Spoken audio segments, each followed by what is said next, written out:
I'm going to do a little demo on how recording works on the Zoom H6.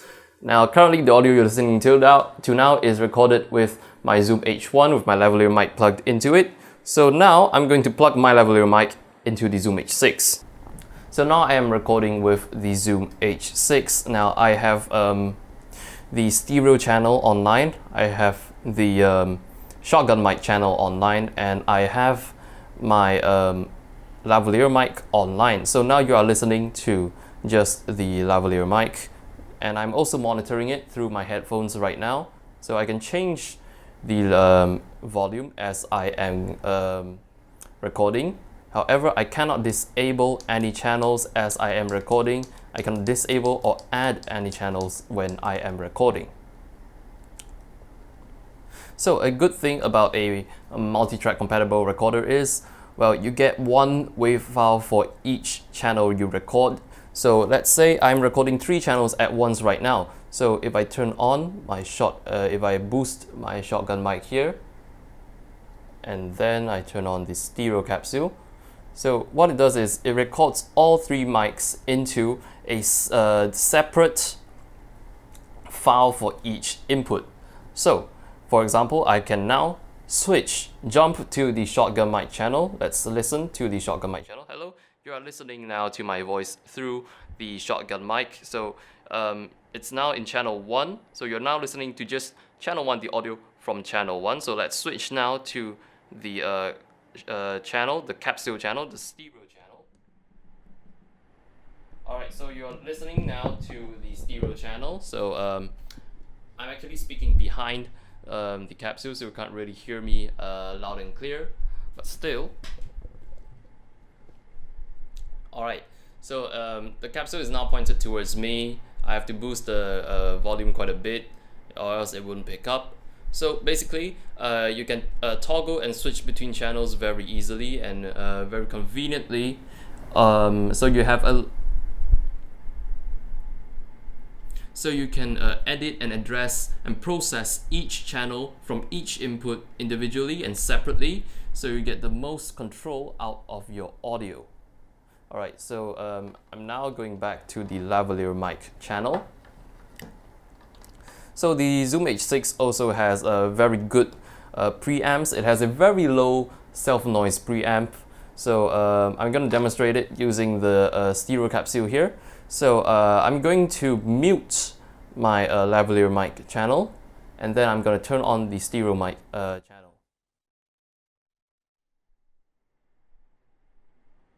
Alright, now all the audio is coming in through the stereo mic here. So it's currently at 7.5, but if I turn it even up even more, you can barely hear any noise from the preamps. Now most of the noise you're hearing now is just my air conditioner and my fan. So it's all the ambient noise. You can barely hear any noise from the preamp. Just listen to it. There is barely any noise from the preamp. So I'm going to turn this down now and go back to my lavalier mic.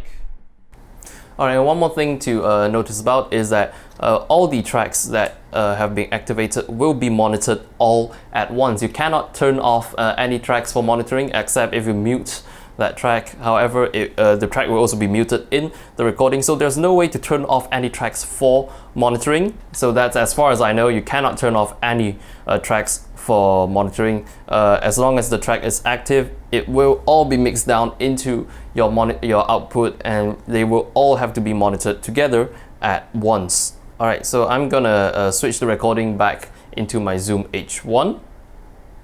Now when you play back the file, you will see that all the channel buttons now have a green light above them. So they have a green light all above them. That means it's in playback mode. So when it's red, it means it's in recording mode, and when it's green, that means it's in playback mode. So if you record in WAV, the multi-track format, you can actually turn off what channels you want to hear. So I can only turn on the channel I want to play back, and yes, channel 1's channel 1, channel 3, and left, right. So I can turn off any channel I don't want to hear, and I can turn on just the channel I want to hear. So that is incredibly convenient. When you're doing playback, you can monitor each channel in playback. So after you're done with your recording and you're monitoring your files in the PC, so the file structure for the Zoom H6 is a little bit different compared to file structures from, let's say, the Zoom H1 or the Zoom H4n. So you have 10 folders to choose from. You can select which folder you want to store your stuff in. So this directory is selectable. So after that, within the folders, a subfolder will be created for every recording called projects. They call it every project. So a subfolder will be created for each recording, each time you record. Apart from that, all files associated with that particular project and all the tracks from that particular recording will be saved under that project folder.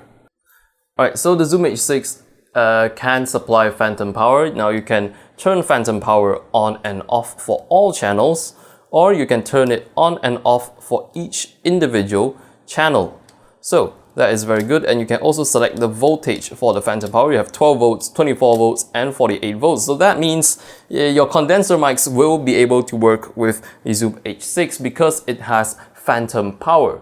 However, one thing to take note of when you're using phantom power is it will drain your battery life very quick from the Zoom H6. Now, without phantom power, you can record up to about 20 hours with the 4 AA batteries, but however, with phantom power, you can only get away with about 9 hours of battery life. So the Zoom H6 also has a built-in channel mixer, so you can adjust the pan for each channel. You can adjust left-right pan for each channel, and you can also set the gain for each channel. You can adjust the gain to be louder, and you can turn down the gain as well. So you can do that for each and every channel, so very nice feature. So now let's take a look at the capsules that come with the Zoom H6. Now we'll start with the XY capsule first. So you can see the XY capsule of the Zoom H6 is very well built. Now the bottom part connects to the Zoom H6. It's called the XYH6. So on the side of it, you can see there is a 3.5mm input jack for 3.5mm accessories. And you have these two little buttons on the side that you press on when you're attaching or detaching the XY capsule from the Zoom H6. So the Zoom H6's XY capsule basically consists of two small diaphragm condenser microphones. So each of these mics has a 1/2" condenser, which is I think it's the biggest diaphragm in any portable Zoom recorder. So it has 1/2" diameter condensers in each of these condenser mics. So that is pretty amazing. The audio quality from this is awesome. Now, it's now at a 90-degree angle, but however, you can turn these and they go to 120 degrees. So basically all you have to do is rotate the capsules. So now let's listen to audio samples from the XY mic.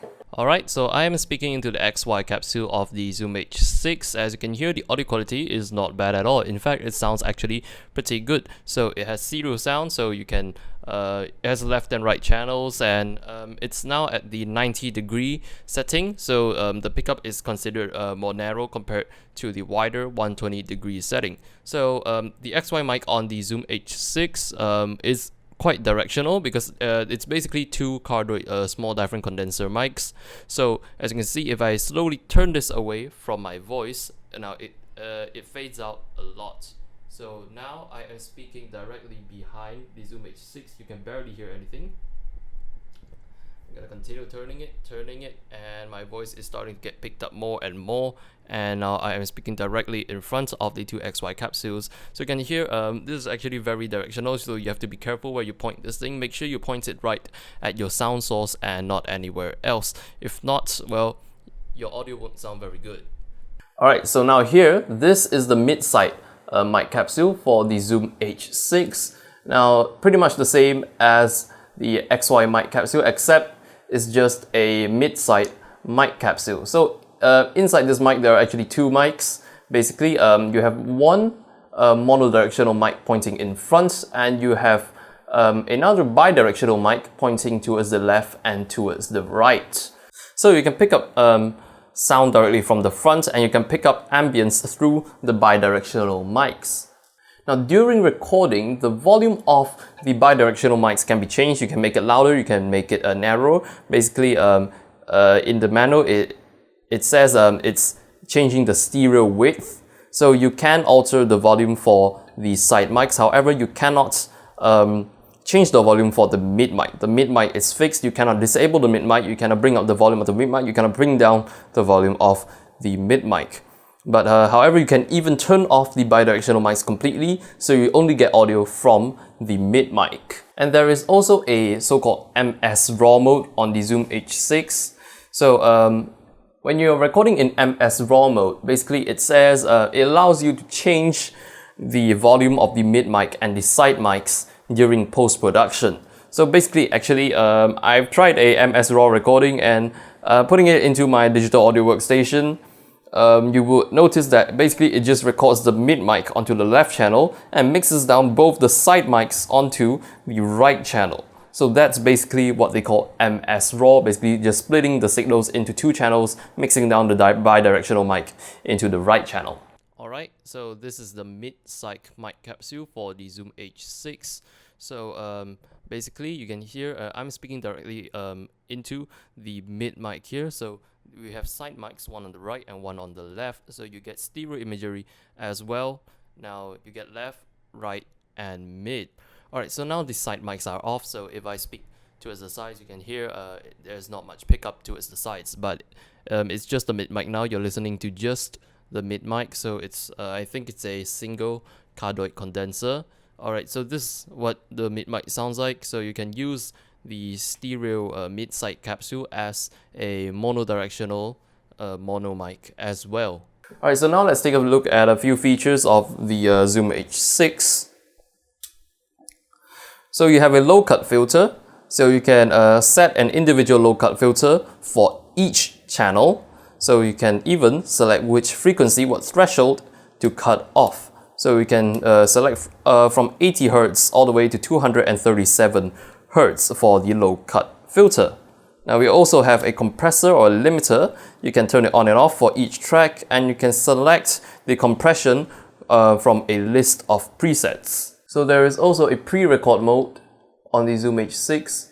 Basically you can turn it off or on. Basically what the pre-record does is it saves 2 seconds of the audio the moment before you hit record. So let's say if I hit record now with pre-record on, it will also save in the 2 seconds before the very moment when I've hit record. So basically you have 2 seconds of buffer in front, so you won't miss anything important, because if you hit record too late, now you have 2 extra seconds to respond.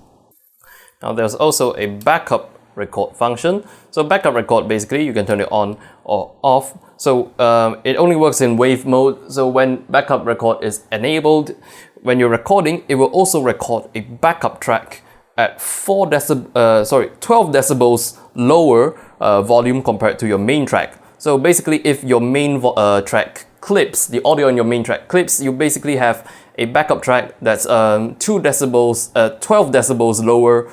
So you have a backup file to work with if the audio in your main file clips. Apart from that, we have a metronome. So you can set the metronome to play during playback, or you can set the metronome to play when you're recording, or you can set to play during both.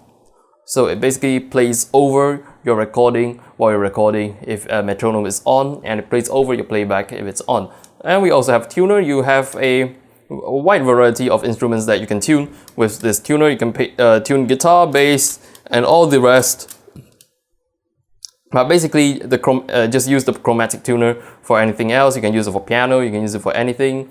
Basically, it just works like any other chromatic tuner. It uses the mic capsules to pick up the sound, and then it will tell you what key it is and how far off you are.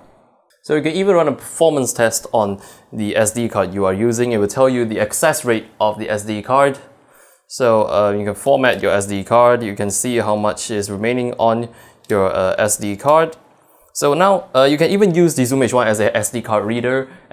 Just plug it into your computer through the USB cable, and you can use it as a card reader, and you can even use it as an audio interface. So Basically, just plugging it into your computer using the provided USB cable, you're using it as a 2-in 2-out audio interface, but you can even use it as a 6-in 2-out audio interface if you install the provided driver. So you can enable direct monitoring. That means it monitors your input straight on the Zoom H6 into the output without passing through your computer. So it's almost lagless monitoring. So yeah, so the Zoom H6 can be used as a very good audio interface. So that is pretty much it about the Zoom H6. Very nice, handy little recorder. It is in fact a handy recorder. It's not too heavy, it's not very light. However, it's a perfect portable field recorder to use if you're doing filmmaking, if you're doing a lot of audio work, if you're recording concerts or anything else. The Zoom H6 is pretty much all you need for a mobile audio solution. So thank you very much for watching. If you have any comments, any questions, just leave them in the comment section below, and I will see you in the next video.